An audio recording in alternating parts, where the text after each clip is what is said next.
The Capital Investment Committee hearing for March 25th is called to order. We do have a quorum. Vice Chair Ryer, can I have a motion to approve the minutes for March 20th? Yes, Mr. Chair, I move the minutes for March 20th, 2024. Vice Chair Ryer moves approval of the minutes for March 20th. Any discussion? Hearing none, those in favor say aye. Aye. Those opposed say no. The motion prevails and the minutes are approved. Members, we have a very packed agenda today, and so we'll start out with two state agencies to present the governor's recommendation. Welcome, Major General and Director. Please identify yourself and proceed. Hey, good afternoon, Mr. Chair, committee members. My name is Major General Sean Mankey. I'm the Adjutant General of the Minnesota National Guard. Thank you for taking the time to hear us today, and I'm going to turn it over to my Executive Director of Department of Military Affairs, Mr. Don Kerr. Welcome. Please identify yourself and proceed. Thank you, Mr. Chair and members. I'm Don Kerr, the Executive Director of the Department of Military Affairs. And Mr. Chair, we're going to kind of go through and answer the questions that you sent out to each of the agencies, but we're going to do that based on each project in the following slides. We felt that was the best way to articulate where we're at. But if there's anything I don't cover, please feel free to call me on it, and we'll try to get an answer to any questions that we don't answer. So we're going to go through the status of our current projects that began in 2020 and also 2023. The first one, Mr. Chair, is the Fergus Falls Readiness Center. This was originally appropriated in 2020, and we got some supplemental funding in 2023. You will note that we have completed this project and are pretty comfortable now that we probably will have money remaining on the table that next year we'll be able to recoup back to the committee based on the way the project came in a little bit under budget. The Moorhead Readiness Center, we're in the final stages of completing this project right now. We're less comfortable with that bottom line remaining number because we do still have some work to do in that, but we still think there's going to be what I would consider a substantial amount available to come back to the committee next year. The Rosemont Readiness Center, we've really just kind of begun to get into, but we have encumbered most of these proceeds. We did have a favorable bid come in on this, so I'm not in a position to state right now whether we think we're going to come in under budget or not. But we are proceeding with this project. It's a big one, obviously, and we'll keep you updated as we move through the process of getting this project complete. The Marshall Readiness Center was the one that was really delayed from the 2020 proceeds. We couldn't get started on that at all, and so we've really just begun that. We did have a favorable bid opening, and I believe that we have contracts signed, and so that notice to proceed should be going out very shortly. We do expect there to be about 18 months of construction here, so somewhere around September of 2025 to have this project completed. But you'll note a very low encumbrance rate because we didn't have that contract signed yet. The Arden Hills ACFT Fieldhouse. This is a project that was funded out of last year's bonding bill. We are proceeding on this pretty much as fast as we can.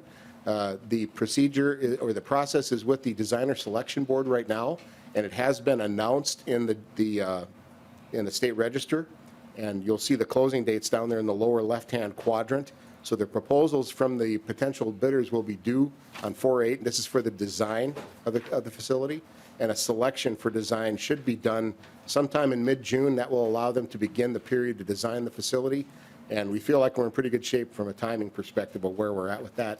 But no indication yet as to whether we're high, low, or indifferent regarding the amount. We feel very comfortable with the amount, but we don't have any facts to base that on other than our own work. The Minnesota Military Museum is a little bit more complicated because there are 3 different tranches of funding involved in this. The first was $13 million in bond proceeds from the 2020 process, and we are concerned that we may not have all of those proceeds encumbered, and so have requested an extension in that just to kind of keep everything aligned. As you know, once we determined that we were insufficiently funded for the scope of the project, we put the design on hold until we could determine how much funding was going to be available. We feel very comfortable now after last year's legislative session between the $14 million in cash and the $5.7 in bond proceeds that we now have an end state number and have advised everyone to move forward. We do have the construction documents completed, and those will be going out for bid sometime here in the next couple of months. Again, planning a grand opening for the facility Memorial Day 2026. So still a lot of work to do here, but satisfied that this is moving forward in the correct pace. With that, Mr. Chair, are there any questions about the ongoing projects? Please proceed. Yes, sir. 24 governor's request. This is a new deal. So we originally had 2 armory proposals, one in Hibbing and one in Bloomington. And we did, after consulting with the city of Hibbing that they have some interest in our property there rather than put bond proceeds into it. Went back to the governor's office and asked to make a change to our program, and the governor has approved that now. So our proposal now looks like $3 million for design to build new hangars in Duluth to support the 148th Fighter Wing there. This will just cover design only. There'll be another request in the future for funding to build. So right now, this is the verbiage of our report, and I'll leave that in there. Of note, this is one of the fighters of the 148th Fighter Wing. This one was authorized to be painted in a particular heritage paint scheme to celebrate the 75th anniversary of the 148th Fighter Wing. This will stay in this livery until September of this year, and then they have to paint it back to gray.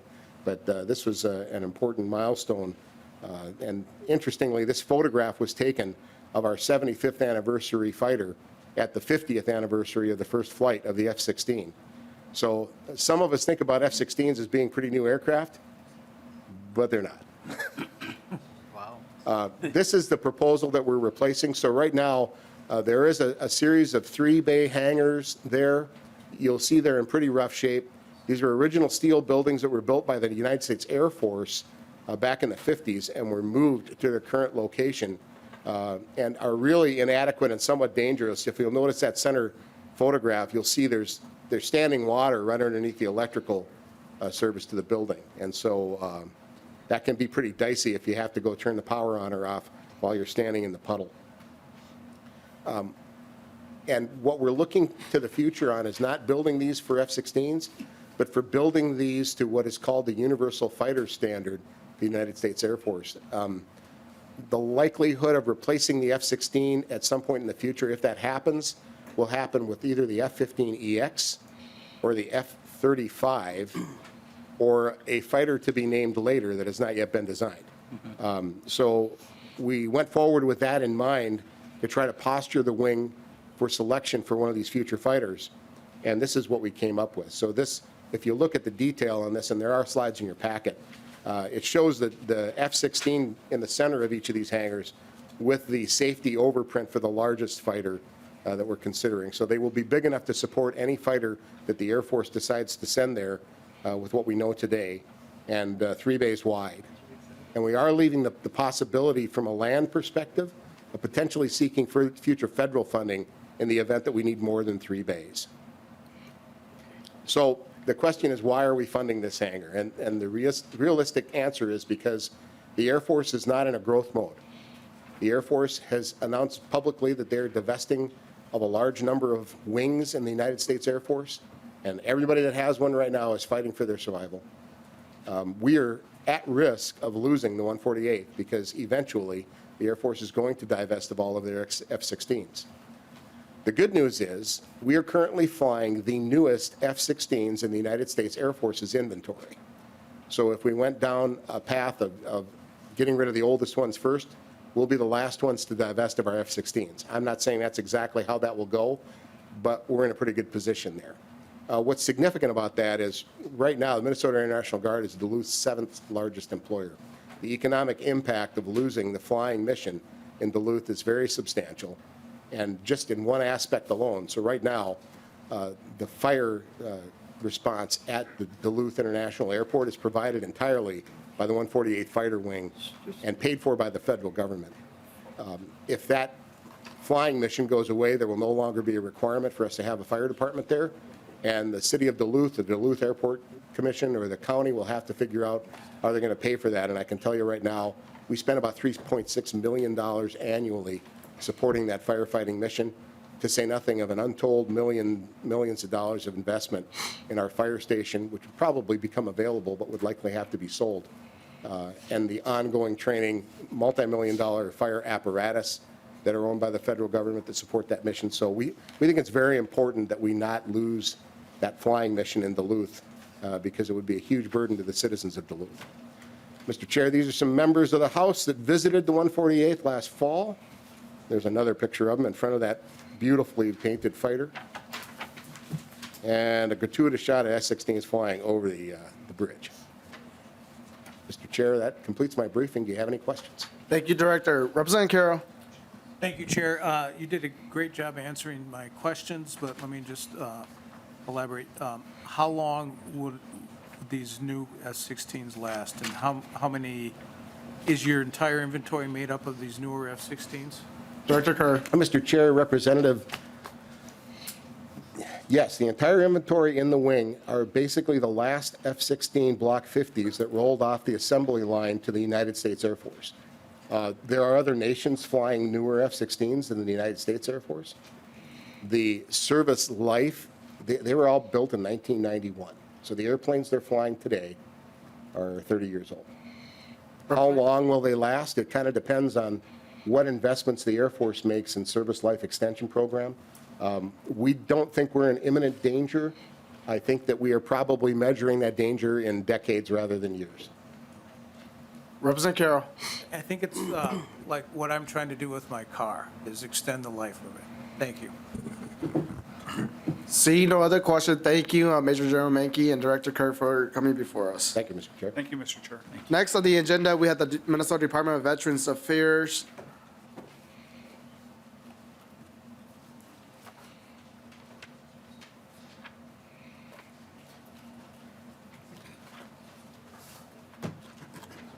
Welcome. Please identify yourself and proceed.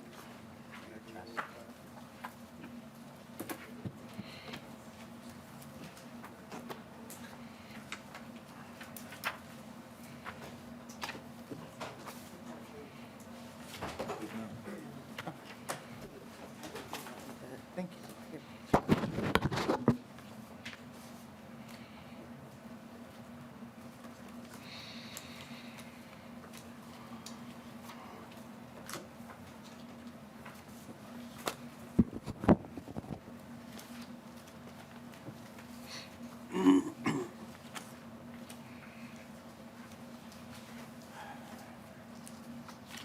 Good morning, Chair Lee, members of the committee. My name is Ben Johnson. I am the Interim Deputy Commissioner Programs and Services and Legislative Director for the Minnesota Department of Veterans Affairs. Here today to walk through the capital investment requests for the agency for this coming year. And I will try and touch upon some of the specific questions that the Chair has been requesting from various agencies relating to the calendar year 23 appropriations as well as plans for this coming year. So a quick reminder to those in the room who may not be familiar, MDVA serves Minnesota veterans, their dependents, and survivors by connecting with the benefits that they have earned.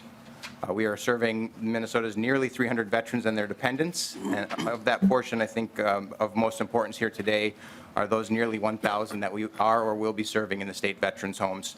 We also have specific assets in veteran cemeteries throughout the state. So you'll note on the map in your packet, we are a statewide entity. We have resources through all corners of the state, including our 3 newest veterans homes that are coming online as we speak.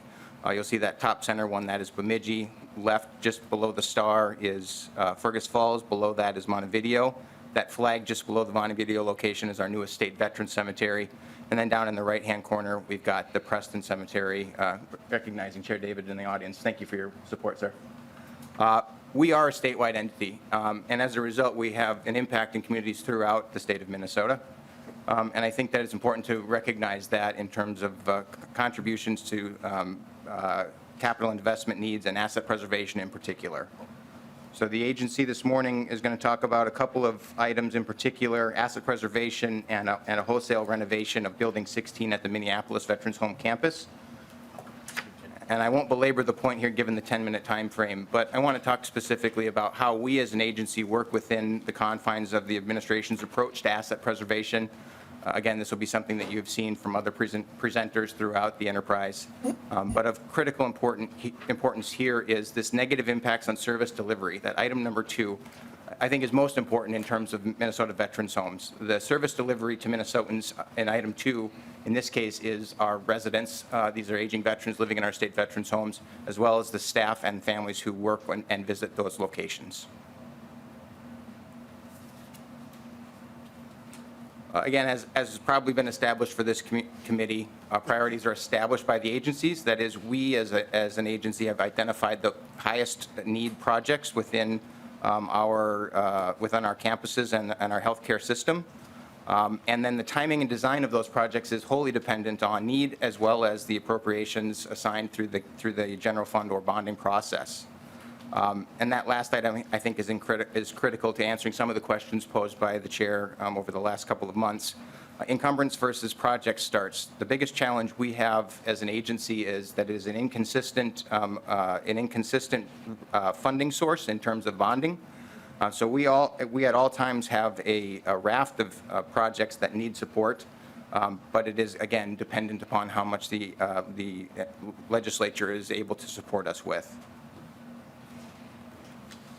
So, for example, in 2023, we were able to secure $12.3 million in asset preservation funding. And of that funding,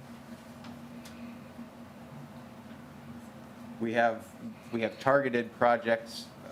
We have targeted more than 40 projects from the state through the state process, and we have done project initiation forms in the neighborhood of. Well, I don't have the final outlay there, but of the $12.3 million, we have PIFs, or project implementation forms, submitted for 70% of them.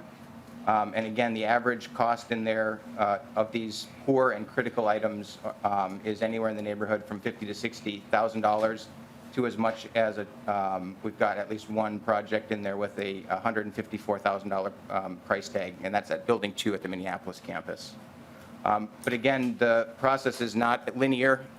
As you're well aware, the agency does not spend money that it hasn't been appropriated, but on a rolling basis over the last 15 years, the agency has secured nearly $50 million. So since 2008, we have secured nearly $50 million and have utilized almost every penny of that within the time frame allowed through the bonding process. So I'd like to focus again on asset preservation agency-wide. I've already shown you a map of where we are located in the state. That's 71 buildings, 1.4 million square feet, and a replacement value of coming up on $500 million. 12 of those are 24/7 occupancy. Again, that is residential rooms, buildings for our state veterans living in either our skilled nursing facilities or our domiciliary program. We also have Building 4 at Minneapolis, which is a historic building that offers our adult day center. Again, these are not residents, and it's not 24/7, but it does have vulnerable adults in it every day of the week. Our recommendation, the governor's recommendation for asset preservation this year is $12.8 million. And again, this is for those homes throughout the state of Minnesota.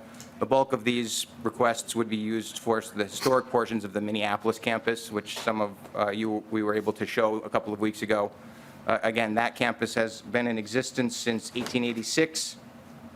So there's a pretty significant component of those buildings that are historic, and the entire campus is a historic campus. Again, some examples of projects in our asset preservation portfolio include the least attractive items in terms of bragging to constituents about the work that's getting done, tuck pointing, roof repairs, major communication system replacements, things that are not necessarily obvious to those who don't work and live in these locations. But again, some of these buildings date to the late 1800s, early 1900s, and are in significant need of preservation.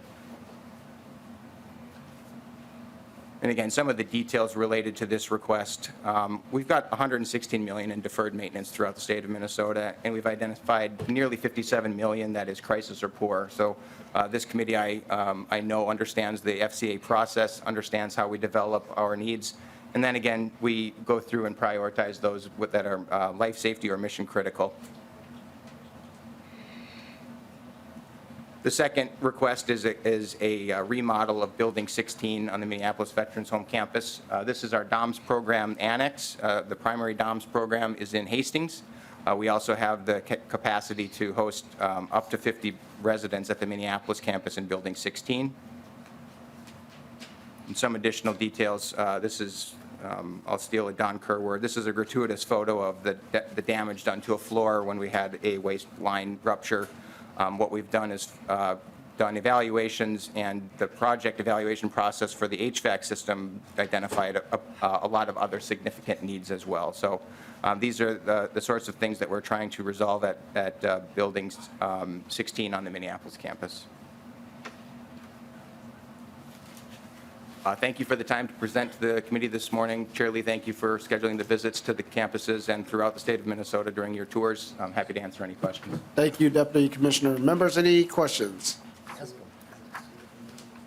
Seeing none, thank you so very much for coming before us. Thank you, Chair. Members, now we'll move on to hearing several GO bills on the informational basis only. First up, we have Representative Bennett, House File 1841. And Representative Bennett, I understand you have an amendment coded H 1841A1 for reference. Welcome, please proceed. And members, just so you all know too, we'll be allotting 5 minutes for each bill presentation. Thank you, Mr. Chair and members, and good to see you all and staff as well. I always enjoyed my time with our bonding team on travels, and I miss you all, so great to be with you. I am here with the mayor of Waldorf to present the Waldorf Phase 2 project. I believe 4 years ago, Phase 1 received some bonding funding. This is an infrastructure bill that's preparing for things like affordable housing. And I do have that amendment, Mr. Chair, I know just for the knowledge not to bring it before the committee at this time, just to line up the language the way the city needs. So I'm just going to pass this on right now to Mayor Rob Wilkinson because he can much better explain the project than I can. Welcome, Mayor. Please identify yourself and proceed. Thank you, Chairman, and other people as well. Again, my name is Rob Wilkening, Mayor of Waldorf, and member of the Board of Serving Region 9 Economic Development Commission for South Central Minnesota. Hopefully you all have received a request for funding of HF 1841 distributed to everybody. That's great. And just a little bit of history too. We are just wrapping up our $15 million infrastructure plan, and this is basically the phase 2 to complete that plan that was outlined. Waldorf is located 20 minutes southeast of Mankato, so we're feeling that growth of Mankato. It's exploding. We're also located 15 minutes from Janesville, 17 minutes from Waseca, 30 minutes from Owatonna, and 30 minutes from Albert Lea. Our location is prime for affordable housing compared to other cities described above. The city of Mankato is growing in our direction at a fast pace. In our city, we have no homes available for sale and only one lot left to build a new house. Our prices are relatively very affordable to have homes for new families, and that's what we're seeing. The older homes are getting sold. They're actually remodeling them very beautifully and living in those homes. Our proposal includes housing for families with 2- and 3-bedroom apartment building, including senior citizen housing with some housing lots. Our proposal includes a business park for a few businesses such as a convenience store, which we don't have and we desperately need, among others that are tailored to help the residents in our area. Our population includes our townships and our fire department, which serves the 72 square mile radius, quite a large radius for our fire department. We have a strong fire department and adds up to 1,300 people in our area.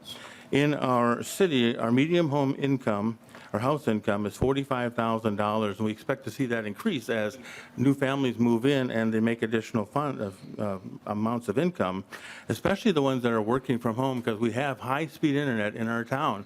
And once we've established that, it's amazing the jobs that are available for people to work in our area. The median age in our city is age 40. Furthermore, the city around us needs workers that they can drive to, and Waldorf is like right in the middle of all these other major towns that provide really high-paying jobs, and I think that's a big asset to the area. We have within the city limits 100 acres of undeveloped land planned for our Phase 2 project. With half the support coming from the federal government, we are looking for the other half from the state of Minnesota for your help, and that amounts to $3.774 million. I think it's a wise investment for the area. And housing and economic development was a key topic of Governor Walz's speech to the League of Minnesota Cities a few weeks ago, which he outlined the importance of affordable housing and economic growth for rural Minnesota. And I think that's really an important thing. Last year, the bill was missed due to changes in our congressional district, and so we please ask for your help to continue to complete the Phase 1 part of this overall infrastructure project by supporting Phase 2, House Floor 1841 bill. And one last thing, too, we're so excited. We have a amateur baseball league that broke ground last fall, and they're building a new stadium with bathrooms, concession stand, and we're excited about that, and they're scheduled to have their first pitch in 2025. So you can see that the people are looking at Waldorf, developers are looking at Waldorf because of the growth of the area. And so we really, a small little town like us, it's really hard to really support that kind of infrastructure. With the first initial Phase 1, we've already have a $3 million bond that we're supporting through the water bills and sewer bills of our residents. So we are contributing our funds to help pay for the $50 million that we just underwent. So, and I want to thank you, and I welcome any questions that you may have. Thank you, Mayor. Members, any questions? Representative Scriba. I'm sure it's no big deal, but maybe I have these two papers. They're different, right? If you go to Business Park Street Utility Extension, 1.7, that's under House File 1841, 1.7 million, and the other is 186. And if you follow it over to the right, it's 1.831. And then in the new, or the other one, it's 1.6 plus 186, and it's 1.831 to the far right. I haven't had time to find out where the math is going to, it's right in the columns, but it's not right over there. Just not a big, just I wanted to call it out. Okay. Thank you. Thank you, Representative Thank you. Scriba. Seeing no other questions, quick closing comments, Representative Bennett. Thank you, Mr. Chair and committee for hearing this, and Mayor Wilkening, I changed your name for you, but we'll keep it Wilkening, so thank you so much. Thank you, Representative Bennett. you. Next on the agenda, we have Representative Kiel, House File 4436.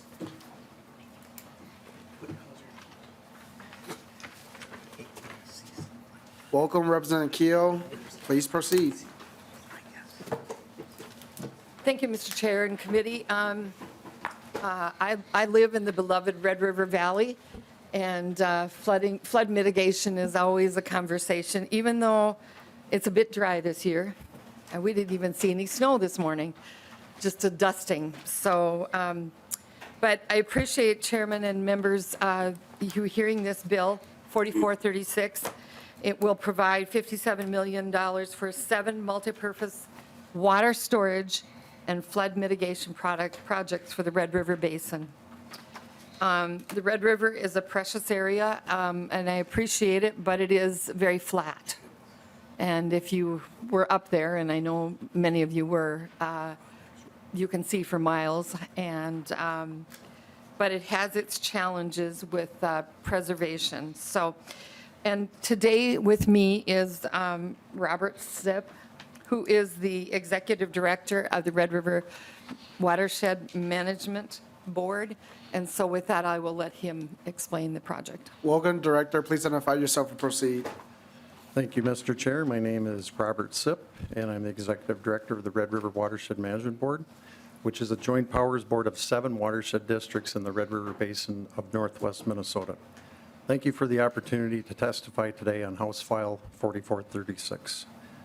The board has identified 7 projects as high need in the Red River Basin that will result in 100,000 acre-feet of new water storage, just about 15,000 acres of wetland and grassland acres created, restored, or enhanced, 75 miles of stream rehabilitated, created, restored, or enhanced, 17,700 pounds of sediment reductions per year, 16,000 pounds of phosphorus reductions per year, and 117,000 pounds of nitrogen reductions per year.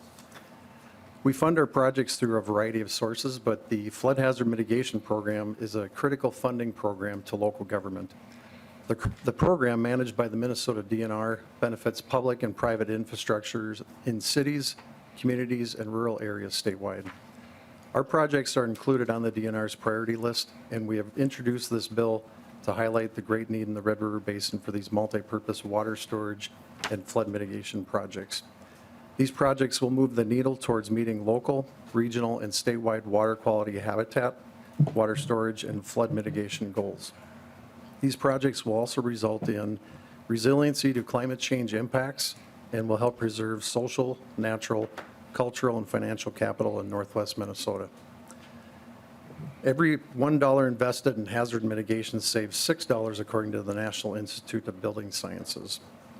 And just a note on inflation, that has been a difficult thing the last couple of years.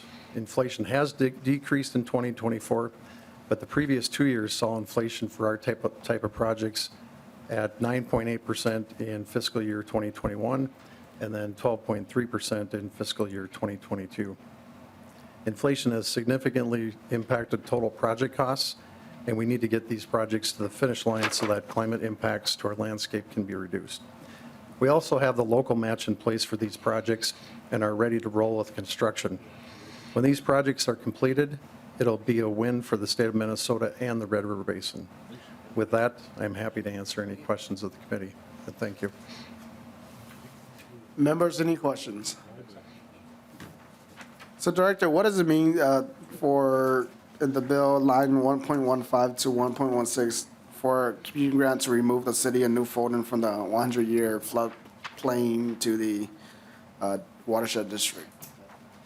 Yes, Mr. Chair. So that project is ongoing, and once that project is done, it's incorporating a flood impoundment or water storage area, and then also there was a bridge replacement project that was done as part of the overall flood damage reduction. And so once the project's done, the residents will no longer have to purchase flood insurance, and they'll be removed out of that floodplain. Thank you. And then Director, is it safe to say that of these 7 projects, these are in priority orders, or can you give us a list that if we were to consider this, which projects are ready to go first, and then, from first to last? Yes, Mr. Chair, we can definitely get a list to you, and while this is the priority list, we can further look at prioritization. Thank you. Seeing no other questions, any closing comments, Representative Kiel? No, I thank the committee for considering this, and appreciate all the flood mitigation Minnesota's done in the past and future so that we preserve the integrity of the Red River Basin. Thank you. Thank you, Representative Kiel. Next on the agenda, we have House File 4833, Representative Baker. Welcome, Representative Baker, and I understand that you do have a DE amendment coded DE1 for reference, so please proceed. Thank you, Mr. Chair and members.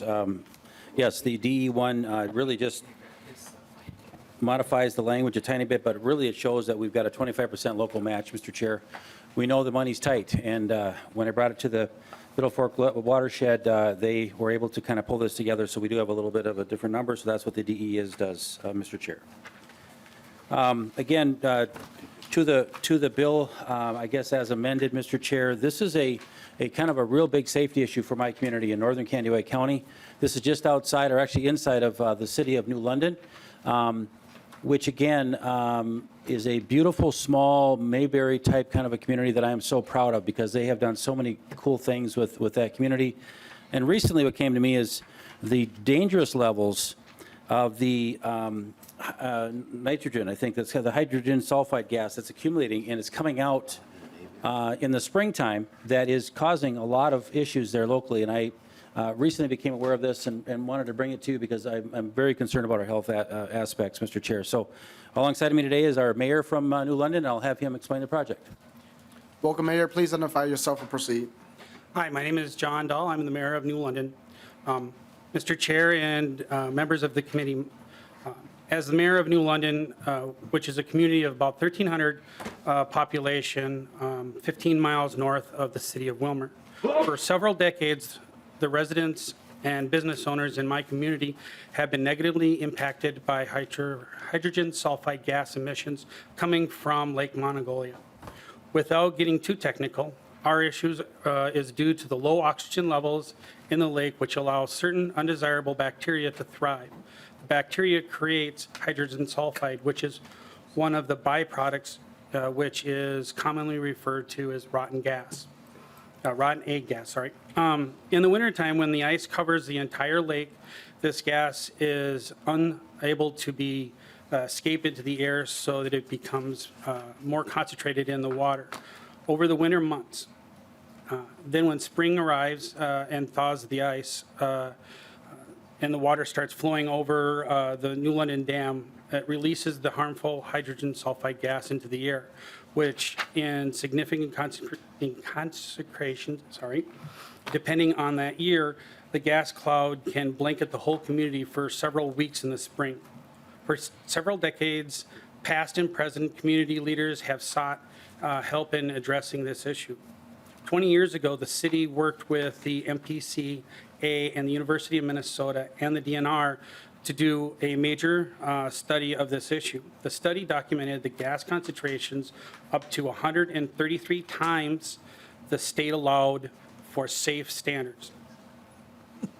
At times, it has become strong enough to discolor and peel paint from area buildings. Hydrogen sulfate gas does not produce an offensive smell.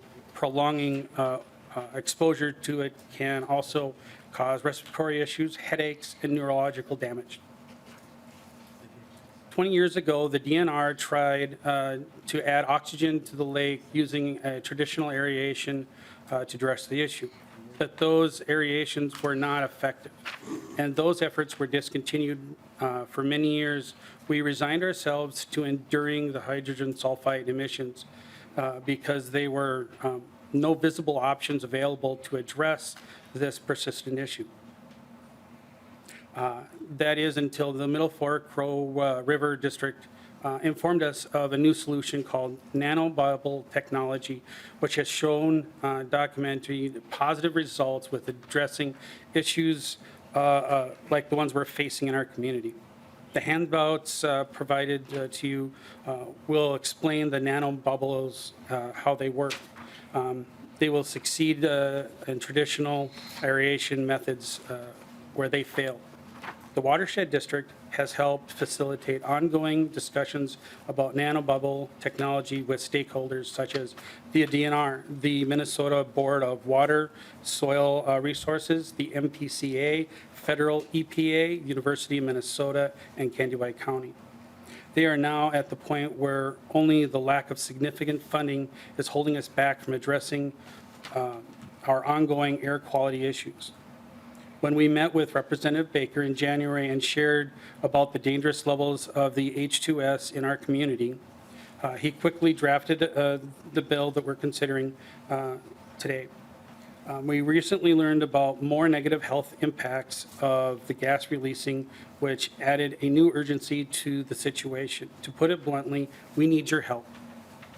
We are a rural community with without the kind of tax base available to shoulder the funds needed to undertake this project locally. The Watershed District has offered to finance a local contribution of 25% towards the total cost of the system. But they are similarly a small organization with a large rural limited tax base.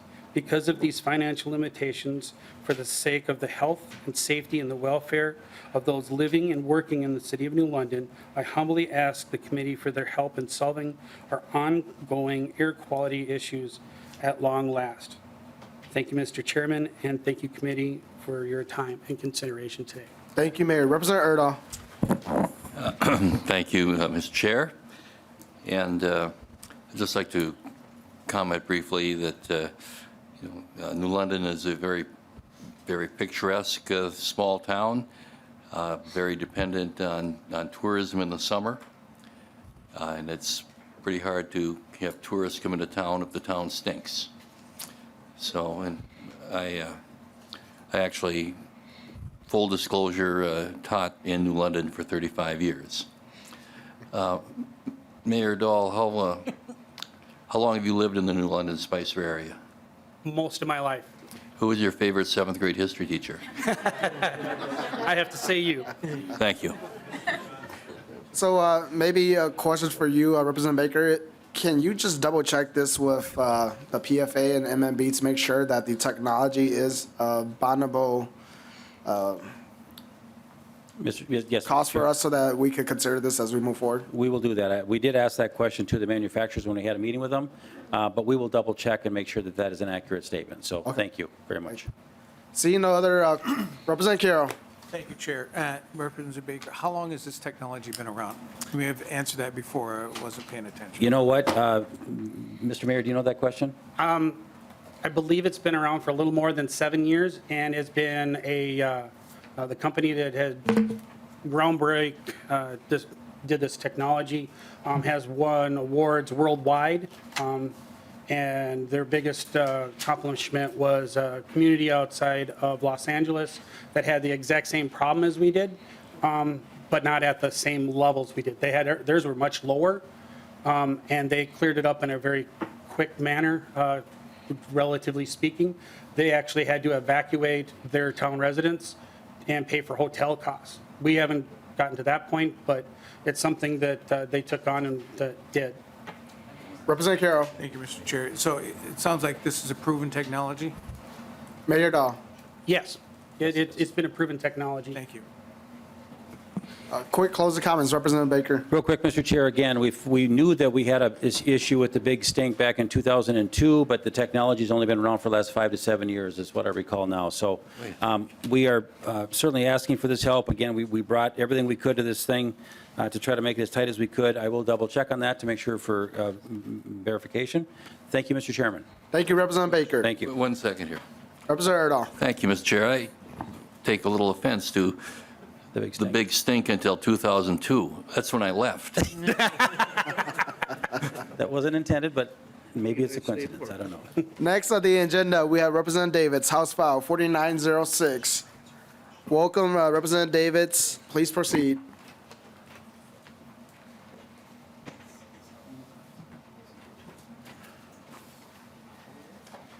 Thank you, Mr. Chair.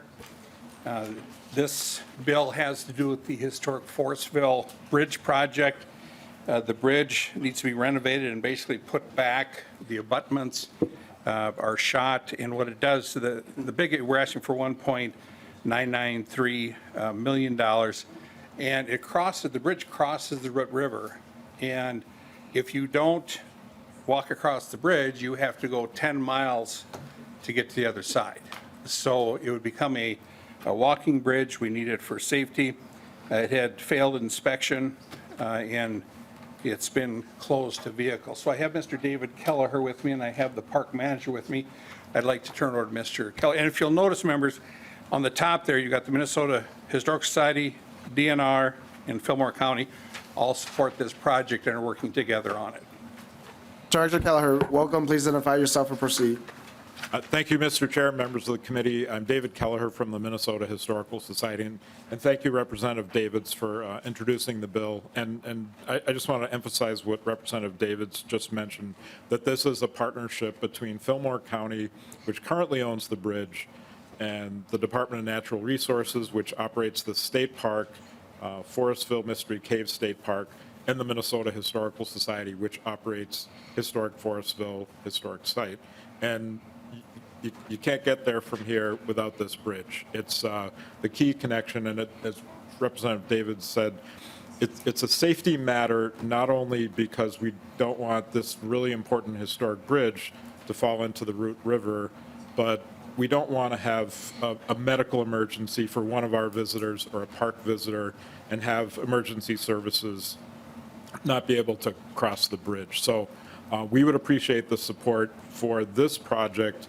I would also mention that this is a future connector for the Root River Trail. Once the Root River Trail makes it down this way in future years, that will be the connection from the trail to the state park. So without this connector, you would hit a dead end coming up to the park.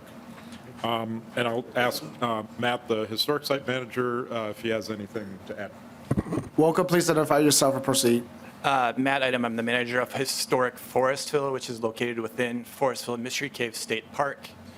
The state park sees about 125,000 visitors each year, so there are 125,000 prospective users of this bridge, which also includes over 7,000 horses. We are the most populated horse campground in the state. Just a short history of bridges at Forestville. This is the third bridge. The first two were made of wood, built in 1856 and 1888. This bridge was built in 1899, which would make it 125 years old this summer. I just would also like to say I'd appreciate the support. I appreciate the support of Representative Davids and of all of you. Thank you. Chair Hansen. Thank you, Mr. Chair. And Representative Davids, is this the project, I think, that applied for LCCMR last year? Representative Davids. Mr. Chairman, Representative Hansen, yes, that is correct. And Chair Hansen. Mr. Chair and Representative Davids, so is this the total cost or is this partial? Is this 50% or is this the total cost? Director Kelleher. Mr. Chair, Representative Hansen, this is the total cost for bridge rehabilitation and abutment repair, because the abutments are failing as well. Chair Hansen. Thank you, Mr. Chair. So I'm just trying, if you mentioned the multiple jurisdictions here, so it's a grant, a bonding grant to the DNR, and then they would own the bridge, and the Historical Society owns the property near the bridge, and Fillmore County doesn't have any part of this. It just happens to be in Fillmore County. Director Kelleher. Mr. Chair, Representative Hansen, currently this is a county highway. So the bridge is part of the county highway system, County Road 118. They own it for now. We are continuing conversations between the three organizations to see who will do what in the future, and those discussions are ongoing. Chair Hansen. Thank you, Mr. Chair. So there could be a transfer of county transportation ownership to the DNR or the Historical Society. Will this appropriation affect that, or is that a separate, is that contingent on this, or is it? Mr. Chair. Director Kelleher. Mr. Chair, Representative Hansen, I think that the way we wrote the bill, it includes the DNR for now, and we'll continue the conversation. I think one of the challenges with this, a catch-22, is that we can't apply for transportation funds because this will not be used for vehicular traffic in the future. So if it becomes a trail or a component of a trail, then the logical owner is the DNR to make sure this is part of that trail system. But we're not quite there yet. Chair Hansen, you're good? Yeah, I think we'll have to just keep talking about it. Yeah. Representative Erdahl. Thank you, Mr. Chair. And, I do have an affinity for historic bridges, and thought I'd make you aware that in session today, Representative McDonald will be dropping a bill that provides a fund of $5 million for historic bridges. So might be another source of funding if that happens to pass. Certainly, this is an important bridge, particularly because of the legislative district that it's in. I'll just stay at that. I'm sorry, I didn't catch your name. The gentleman that I don't know. Matt. Okay, Matt, you mentioned horses. I mean, are these horses that are brought in by campers, or we don't own any horses there, do we? We don't own any horses. They're campers' horses. Okay, thank you. Representative Scraba. Thank you, Mr. Chair. To any, without the bridge, there is not a direct connection between the state park and the historic site, requiring a detour of 10 miles. Just picturing where the horses are going to ride, where the bikes are going to go, what kind of detour, is it dirt roads, is it communities? What's it going to be? Mr. Matt. Sorry. Gravel roads. It takes about a half an hour by car. By car, but any of the, Mr. Chair, sorry, but any of the users, if they're the trail users, I'm assuming this is going to become a trail. That's its way to go. Yeah. If this wasn't there, it's a half hour by car, but it puts a long ride out of the way. Yeah, they can't. Okay, all right. Thank you, Mr. Chair. Seeing no other questions, quick closing comments, Representative Davids. Thank you, Mr. Chair and members. This is a very important project that basically connects the state park and the historical site. Thank you, members. Thank you. Next on the agenda, Representative Hemmingsen-Jaeger, House File 3754.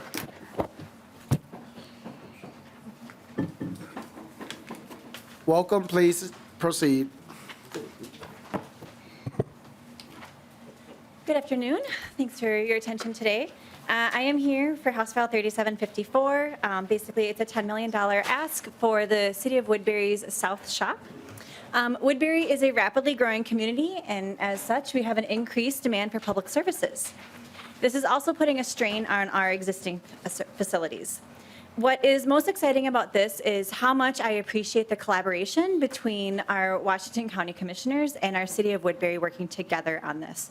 And I would like to have my County Commissioner introduce herself and proceed with some more details. Thank you. Welcome, Commissioner. Please identify yourself and proceed. Hi, thank you. Chair and members of the committee, thank you for the opportunity to testify before you today. My name is Michelle Clausen. I am the Washington County Commissioner. I represent District 5, that is fully within the limits of the City of Woodbury. I am here to support House File 3754, which provides $10 million in state funds to develop, expand, and combine 2 adjacent facilities in the southeast corner of Woodbury.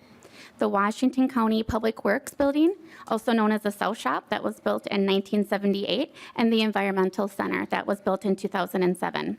The City of Woodbury has seen a significant growth for decades and is currently the 6th largest city in Minnesota. As a result of this growth, the Public Works South Shop is far beyond its capacity. Half of the snowplow fleet is stored at a rented off-site facility.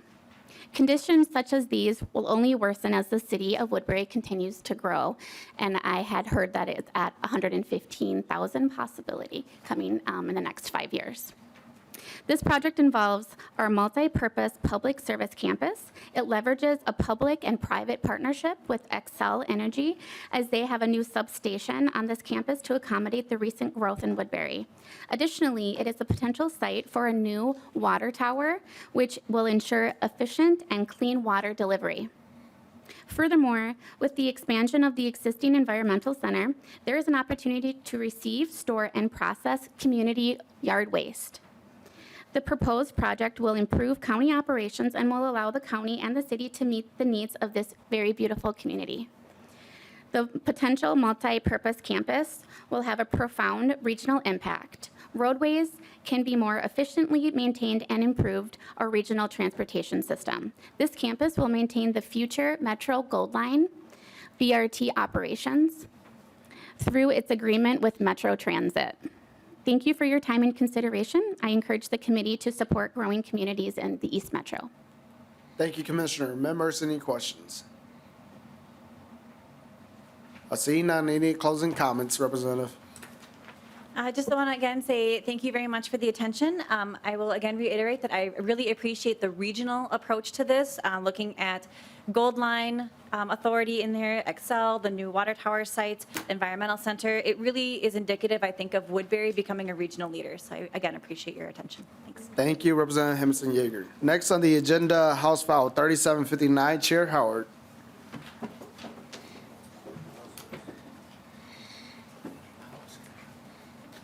And Chair Howard, I understand you have an amendment for reference, the DE1 amendment, so please proceed.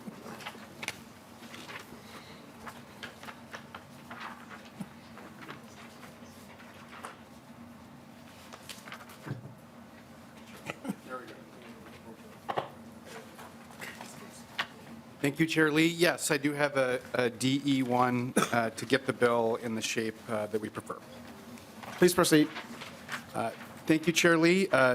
What you have before you is a bonding bill request for the city of Richfield for Nicollet Avenue reconstruction, a major thoroughfare through not only Richfield but the region. And I think I will turn it over in light of time to my testifiers to provide more information. Thank you. Welcome. Please identify yourself and proceed. Thank you. Good afternoon, Chair Lee and committee members. My name is Katie Rodriguez, and I'm the city manager for Richfield. I'd like to start by pointing out a few things about the project, Nicollet Avenue project, and why we need help funding it. As you can see from the pictures that we provided, The sidewalks are directly adjacent to the roadway and very narrow. They become even more narrow when there's snow like today. Also, there are higher traffic speeds, deteriorating roadway, curbs, and sidewalks. All of these issues become even more problematic when you understand how busy it is along the 1.4-mile project area.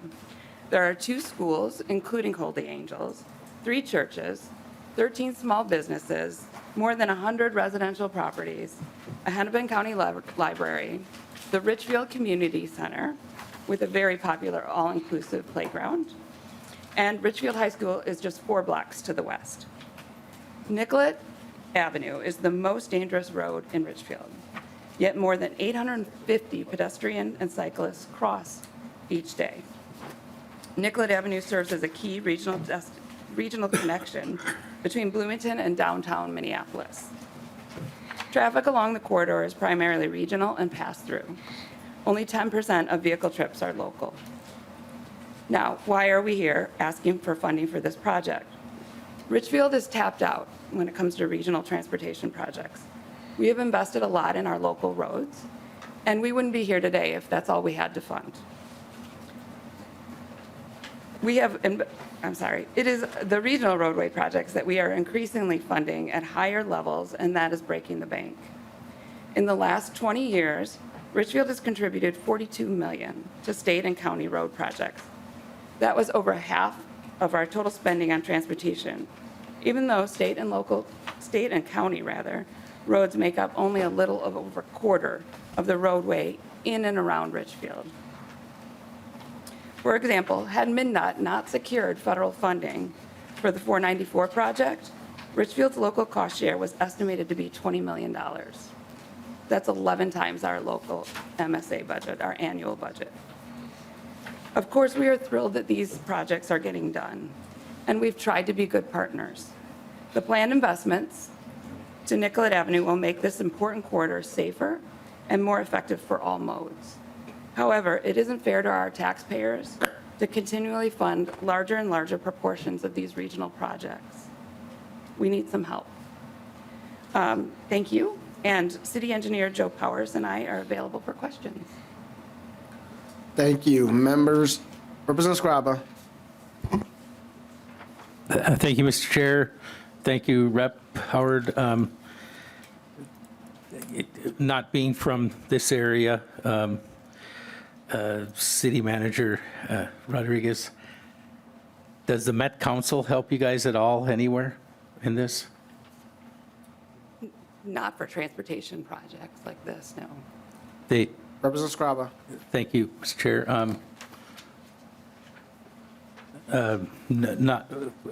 No transportation at all? Manager Rodriguez. Sorry. Thank you. We have secured regional funding federal funding through the regional transportation, through the regional, thank you, it's more intimidating being down here. Through the regional solicitation. Yes, we have tried to do that as often as possible, and this year we put in for 5 projects. So our transportation, our engineers have become almost professional fundraisers trying to secure federal and state and county projects. Representative Scriba. That's it. Thank you, Chair Lee. And so, Manager Rodriguez, along that line, then, when you mentioned 5, so are there 5 other transportation projects that you're looking for federal funding? That's why this project is not one of them? Welcome. Please identify yourself and proceed. Thank you, Mr. Chair. My name is Joe Powers. I'm the city engineer for the city of Richfield. This corridor specifically, due to its particular designation as an arterial corridor, is not eligible for regional solicitation funding. And so that is why we didn't submit any funding, nor did Hennepin County submit any funding for this corridor under regional solicitation.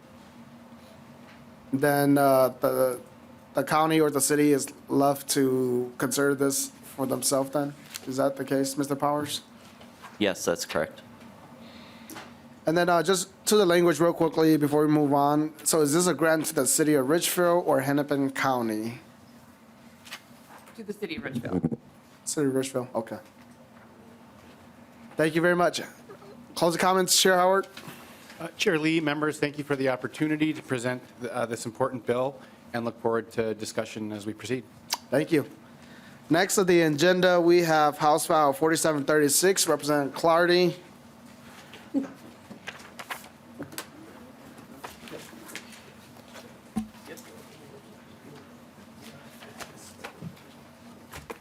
Welcome, Representative Clardy. Please proceed.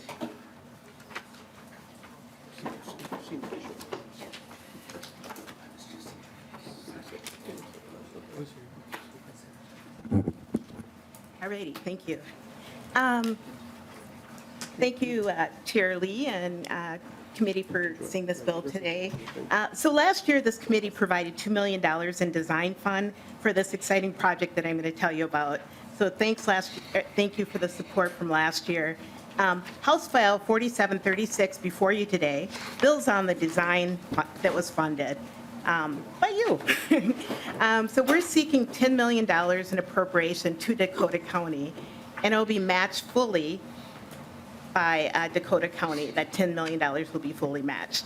For natural area restoration, accessibility, and inclusivity improvements to Dakota County's 57-acre park that's in West St. Paul. Thompson County Park is located in the most diverse part of the district, and has a variety of habitats to include hill, savanna, and shady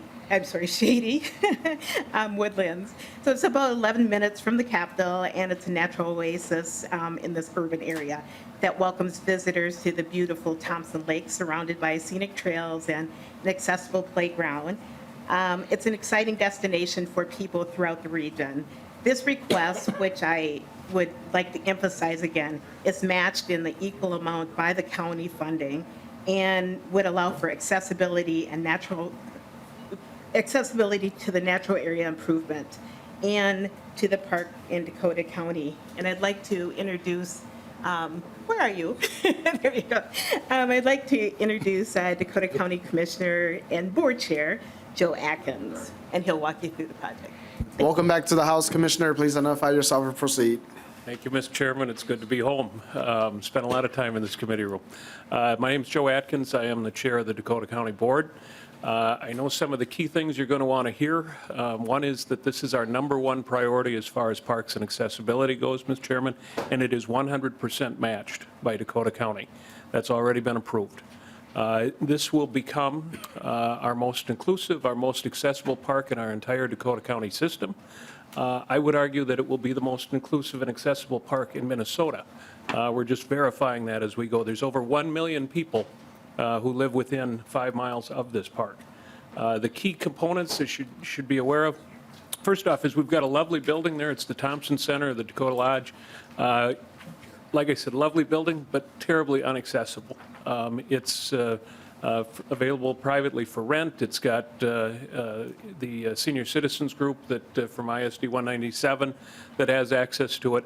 But we just put in this awesome, accessible, 100% inclusive playground, and we don't have the restrooms and the facilities for folks and the kids and the families to go to it. In addition to that, and I just want to make sure that I get all my facts right with respect to that, Mr. Chairman. We would expand the building to better serve park visitors. It's next to the inclusive play area. It'll have accessible restrooms, flexible gathering spaces, all-terrain vehicles or all-terrain wheelchairs that are available to kids and families and adults who need it.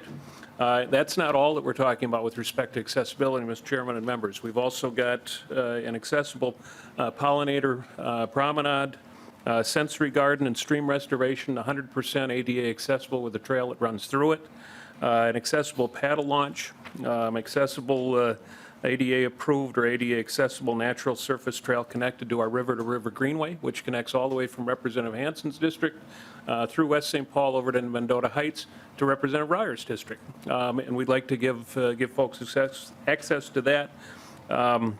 We've also intend to add a natural play area that would go along, a nature-based play that would go next to the playground or near the playground. Again, the emphasis is on the fact that we've got the full match, 100% match And we want to build on and thank you for the $2 million that you were kind enough to grant us this last time around. I've got, just to show what a high priority this is, we brought our senior project manager, Mr. Tony Watzka, our communications director, Mary Beth Schubert. We've got online our parks director, Nikki Geisler. We've got our representative, Dan Dwight. This is a really big deal, Mr. Chair, and as Mr. Watzka can confirm if you want, we've already got the design figured out, the preliminary design done. We'll have the final design this coming spring and be in the ground already next summer. So I know you like to get projects going, Mr. Chairman. And with that, I'd be happy to stand for any questions or concerns that members of the committee, other than Commissioner Representative Erdahl, may have. Thank you, Commissioner. Representative Erdahl. Thank you, Mr. Chairman and Commissioner Atkins. You mentioned that this is your number one priority in parks and accessibility.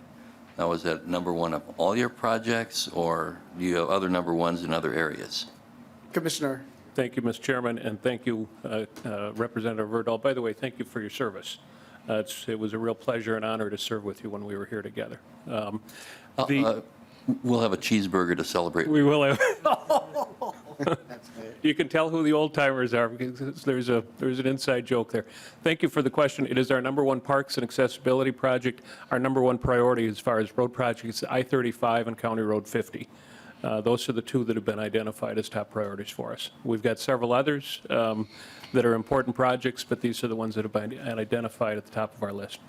Representative Erdahl. Thank you. Thank you. Representative Scriba.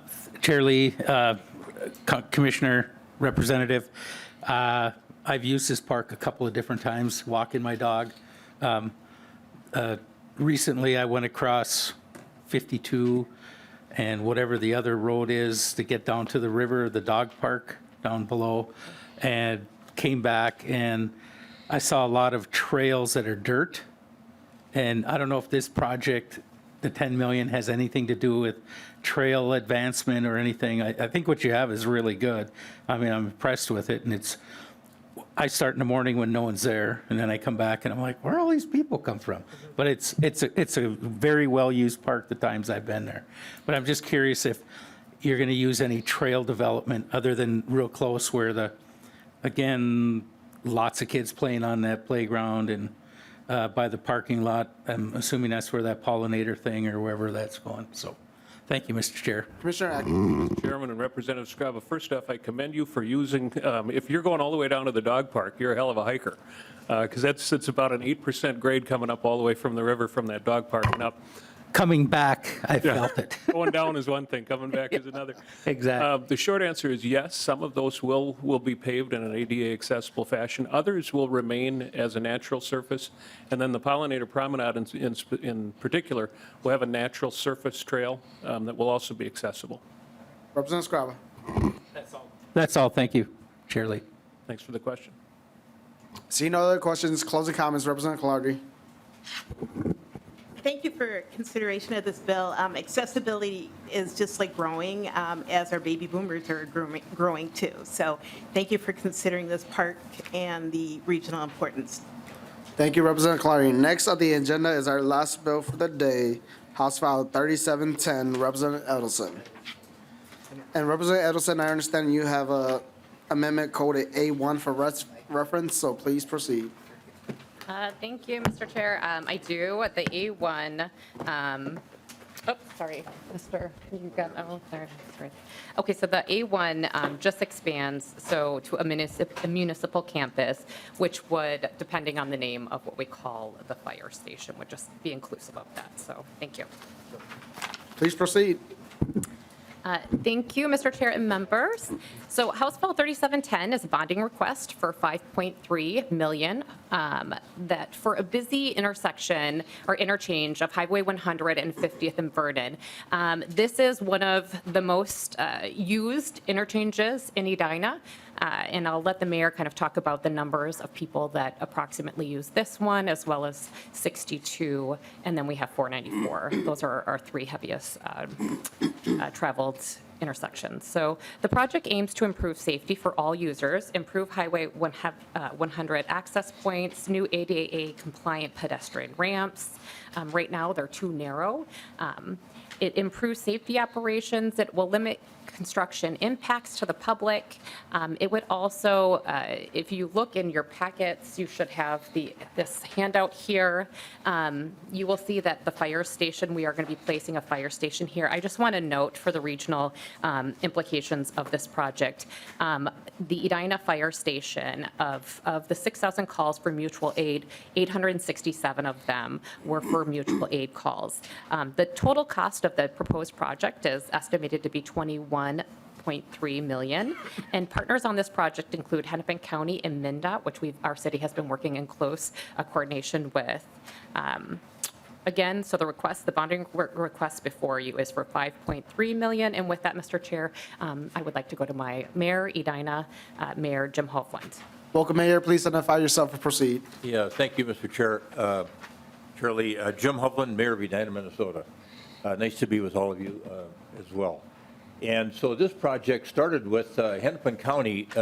If you've gotten off on that exit off Highway 100 at 50th and Vernon City Halls to the east, just to the west as you go towards Devani's, and there's a holiday station there, there's a bridge, county bridge over a railroad track there that runs north and south into St. Louis Park and then south towards Savage. And the county started this project with the idea that they wanted to replace that bridge, which was one of the most efficient in Hennepin County. So of that $21.3 million in total project cost, a little less than half of it is a county taking that bridge down and replacing that bridge. That caused us to think about how we could improve the ingress and egress on 169 or on Highway 100, because that used to be where 169 came through.